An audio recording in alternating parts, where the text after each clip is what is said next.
Hello everyone, कैसे हैं आप सभी। वेलकम करती हूँ माधुरी आप सभी का एमडी लॉ क्लासेस में।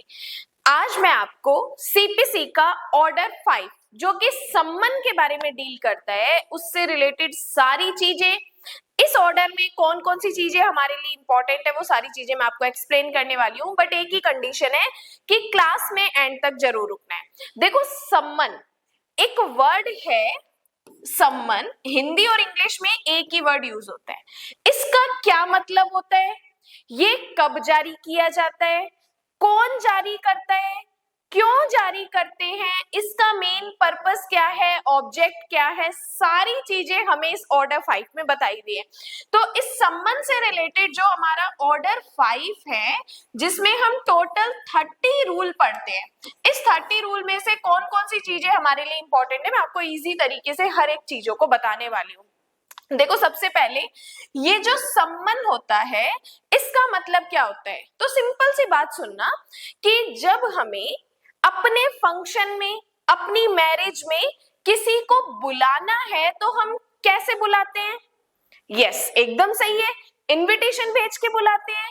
तो सेम वही कोर्ट प्रोसीजर यहाँ पे फॉलो करता है कि जब कोर्ट चाहता है कि ये पार्टी या ये व्यक्ति मेरे कोर्ट में प्रेजेंट हो, तो कोर्ट क्या करता है, उसको सम्मन जारी करता है। मींस कि ये कोर्ट का एक इनविटेशन लेटर है कि भाई आपको इस टाइम पे, इस दिन पे, इस जगह पे, इस केस के अंदर प्रेजेंट होना है। अब देखो, दो पार्टीज होती है, एक होता है वादी जिसे इंग्लिश में कहते हैं प्लेंटिफ, एक होता है प्रतिवादी जिसे अपने कहते हैं डिफेंडेंट।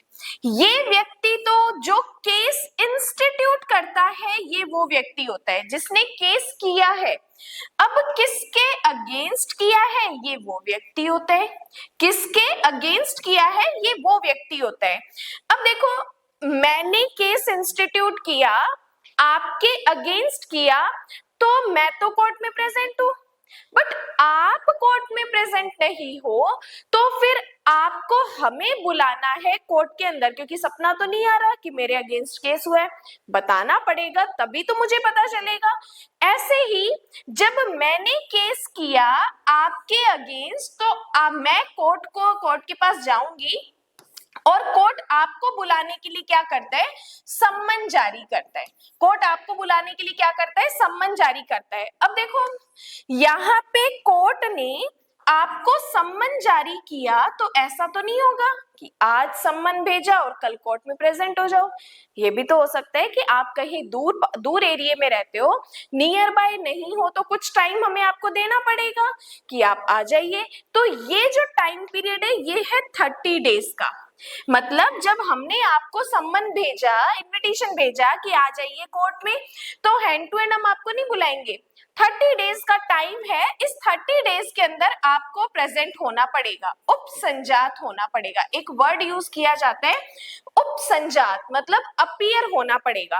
अब मान लो 30 डेज में आप अपीयर नहीं हो सकते, तो फेलियर रहते हो। लेकिन आपके पास एक रीजन है कि किस वजह से मैं 30 डेज में नहीं आ सका, तो यहाँ पे इस 30 डेज को 90 डेज में भी एक्सटेंड किया जा सकता है कि 30 दिन के अंदर अगर आप कोर्ट में अपीयर नहीं हो सके तो भाई ठीक है, अगर आपके पास एक सफिशिएंट रीजन है, पर्याप्त कारण है, तो आप 90 डेज में भी आ सकते हैं। सिंपल।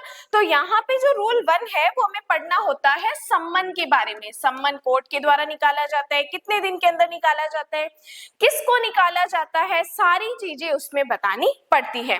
अब हम बात करते हैं कि अब देखो, जब आप अपीयर नहीं हो तब हम आपको सम्मन भेज रहे हैं, लेकिन अब आप जिनके अगेंस्ट हमने केस किया वो ऑलरेडी कोर्ट में प्रेजेंट है, तो सम्मन भेजने की जरूरत नहीं है। सिंपल सी बात है कि हम आपको मेरे फंक्शन में बुलाना चाहते हैं, तो हम आपको इनविटेशन दे रहे हैं, बट आप ऑलरेडी मेरे घर पे बैठे हो, ऑलरेडी शादी से पहले ही आके रहने लगे हो, तो मैं आपको इनविटेशन नहीं भेजूंगी। सिंपल सी बात है, तब हमारा काम विदाउट इनविटेशन, विदाउट सम्मन भी हो जाएगा।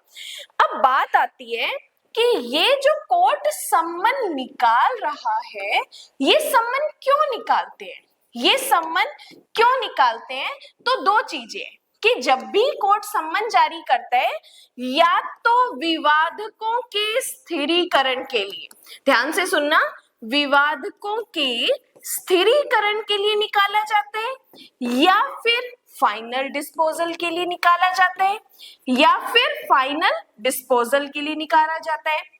कि मैं आपको सम्मन भेज रही हूँ, क्यों भेज रही हूँ? क्योंकि आप आओ और हमें आप दोनों पार्टीज के बीच में जो कॉज ऑफ एक्शन है, जो विवाद का बिंदु है, वो हमें स्थिर करना है। क्योंकि मैं कह रही हूँ कि मुझे 20,000 रुपए एक्स से लेने हैं, एक्स कह रहा है कि भाई 20 नहीं है, सिर्फ 10,000 लेने हैं, तो एक पॉइंट पे तो हम सहमत होंगे। उस पॉइंट पे सहमत होने के बाद हम एविडेंस वगैरह लेकर आएंगे। तो विवादकों का स्थिरीकरण का मतलब होता है कि यहाँ पे हम आपके जो बीच में विवाद है उसको हम पहले फाइनल करेंगे कि किस पॉइंट पे हमें आगे इस केस को कंटिन्यू करना है। इंग्लिश में इसे कहा जाता है चार्ज फ्रेमिंग करना, आरोप की विरचना करना। क्रिमिनल में होती है आरोप की विरचना, सिविल में होते हैं विवादकों के स्थिरीकरण। अब देखो, जब कोर्ट सम्मन निकालता है तो वो उसी टाइम पे बता देता है कि ये सम्मन मैं क्यों निकाल रहा हूँ, कि मुझे आपके बीच जो डिस्प्यूट का पॉइंट है वो फाइनलाइज करना है, या फिर मैं आपको सम्मन इसलिए निकाल रहा हूँ क्योंकि मुझे इस मैटर को फाइनल डिस्पोज करना है। जिस तारीख को आओगे उस तारीख को मैं इस केस को खत्म कर दूंगा तुम दोनों पार्टीज को सुन के। अब देखो, जब जो स्मॉल कॉजेस कोर्ट होते हैं, लघुवाद न्यायालय होते हैं, वो जब सम्मन निकालते हैं तो उनका एक मेन पॉइंट पर्पस होता है कि वो सम्मन इसलिए निकाल रहे हैं क्योंकि उन्हें फाइनल डिस्पोजल करना है। अदरवाइज बाकी के सिविल कोर्ट के पास दोनों ऑप्शन है। स्मॉल कॉजेस कोर्ट केवल जब सम्मन निकालता है तो इसके फाइनल डिस्पोजल के लिए निकालता है। अब देखो, कोर्ट ने डिफेंडेंट के लिए सम्मन निकाला। अब ये जो डिफेंडेंट है ये तो मेरा नेबर है, ये तो मेरा पड़ोसी है। तो यहाँ पे मैंने मीन्स वादी ने कोर्ट को कहा, एप्लीकेशन की कि सर आप किसके हाथ सम्मन भेजेंगे? ये डिफेंडेंट तो मेरा खुद का पड़ोसी है, मैं खुद ही सम्मन ले जाता हूँ। ठीक है, कोर्ट ने कहा ठीक है। अब यहाँ पे जब वादी खुद ही सम्मन लेकर जाता है तो उसे कहते हैं अपने दस्ती सम्मन, उसे कहते हैं अपने दस्ती सम्मन। अब देखो, यहाँ पे जब आप प्रतिवादी को सम्मन भेज रहे हो तो सारे प्रतिवादी लॉयल ईमानदार तो होते नहीं है। तो यहाँ पे अगर ये व्यक्ति सम्मन लेने से इनकार कर देता है, वेरी इंपॉर्टेंट टॉपिक है कि अगर डिफेंडेंट के पास मैं सम्मन लेकर गई, मैंने कहा कि ये लीजिए सम्मन, आपको कोर्ट ने भेजा है, आपके अगेंस्ट ये केस हुआ है, इस दिन इस टाइम इस कोर्ट आपको प्रेजेंट होना है। वो कहता है कि मैं नहीं लेता सम्मन। कौन सा सम्मन? मुझे नहीं पता इसके बारे में। जैसे ही इसने डिनाई किया, यहाँ पे ये प्रिजम्पशन की जाएगी कि यस सम्मन की तामील हो चुकी है। क्यों? क्योंकि सम्मन हम निकाल ही क्यों रहे हैं? सामने वाली पार्टीज के माइंड में, नॉलेज में ये चीज लेकर आना कि यस तेरे अगेंस्ट केस हुआ है, भाई तू कोर्ट में प्रेजेंट हो जा। हमारा मेन ऑब्जेक्ट तो सम्मन निकालने का ये है कि उस पार्टी की नॉलेज में आना कि यस तेरे अगेंस्ट केस हो चुका है, तुझे कोर्ट में आना पड़ेगा। अब ये डिनाई कर रहा है तो इट मींस इसको ये नॉलेज हो गई कि यस मेरे अगेंस्ट कोई केस हुआ है, मुझे कोर्ट में जाना चाहिए, बट अभी मना कर रहे हैं तो हम तो भाई सम्मन की तामील को एक्सेप्ट करेंगे, सम्मन की तामील हो गई। अब देखो, ये जो तामील वर्ड है, ये तामील होती कैसे है? तो पर्सनल भी जाके करवा सकते हो, कुरियर सर्विस के द्वारा भी हो सकती है, डाक के द्वारा भी हो सकती है, पोस्ट ऑफिस के द्वारा भी हो सकती है।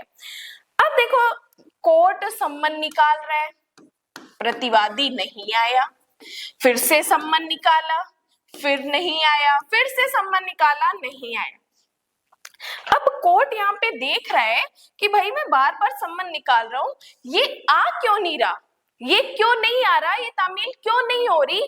या तो ये बच रहा है, सम्मन से बच रहा है, या ये आना नहीं चाहता। तो अब यहाँ पे कोर्ट के पास एक और ऑप्शन होता है, प्रतिस्थापित तामील। एक वर्ड है प्रतिस्थापित तामील। इसका मतलब है कि जब आप सम्मन की तामील से बच रहे हो तो अब हमारे पास ऑप्शन है कि वो सम्मन हम किस किस जगह पर चिपका देंगे। चिपका देंगे मीन्स कि हम वो सम्मन आपके घर के बाहर चिपका देंगे। वर्ड यूज होता है चस्पा कर देंगे। चस्पा मतलब चिपका देंगे। सम्मन हम आपके घर के बाहर चिपका देंगे। जहां आप अपना बिजनेस कर रहे हो वहां पर हम सम्मन लगा देंगे, या कोर्ट में सम्मन लगा देंगे, या फिर न्यूज़पेपर में निकाल देंगे। इसे क्या कहते हैं? प्रतिस्थापित तामील, सब्स्टिट्यूटेड सर्विस इसे कहा जाता है। वेरी इंपॉर्टेंट रूल 20 है, एग्जाम में बहुत बार क्वेश्चन आता है, डायरेक्ट क्वेश्चन आता है। अब देखो यहाँ पे कि जब आप सम्मन से बच रहे हो तो हम सम्मन इन जगह पर चस्पा कर सकते हैं। जब ये प्रोसीजर हो जाएगा तब हम समझेंगे तामील हो गई। अब यहाँ पे हमने ये सारी चीजें फॉलो कर ली, बट आप फिर भी नहीं आए, तो अब हमारे पास ऑप्शन है कि हम आपके अगेंस्ट सिविल कोर्ट क्या कर सकता है? वारंट भी जारी कर सकता है। तो ये सारी चीजें जो मैंने आपको बताई है, ये सारी चीजें हमें ऑर्डर 5 में ही पढ़ने को मिलेंगी। रूल जो 30 है, रूल 1 से रूल 30, वहां पर ये सारी चीजें हमें पढ़ने को मिलेंगी। मैंने विदाउट पेरेक्ट आपको हर एक चीज इजी तरीके से एक्सप्लेन की कि क्या क्या चीजें हम ऑर्डर 5 में पढ़ते हैं। अब इसके बाद आप डायरेक्ट जाके देख लेना, एक बार पढ़ लेना, तो आपको समझ आएगा कि किस तरीके से हमें इस ऑर्डर को याद रखना होता है। इसी के साथ आपको सीपीसी का कौन सा ऑर्डर समझ नहीं आता है तो आप मुझसे कमेंट में पूछ सकते हैं। और इसके अलावा अगर अभी तक आपने एमडी लॉ क्लासेस का ऐप डाउनलोड नहीं किया है तो फटाफट कर लीजिए, क्योंकि यूट्यूब पे जितनी भी क्लासेस होती है, एमसीक्यूज होते हैं, उसकी पीडीएफ अपलोड हो जाती है। और अगर आपको एमडी लॉ क्लासेस के अदर पेड बैचेस ज्वाइन करने हैं तो डिस्क्रिप्शन में एक नंबर होगा, उससे आप मुझे कॉन्टेक्ट कर सकते हैं। बाकी आज के लिए धन्यवाद एंड जय हिंद।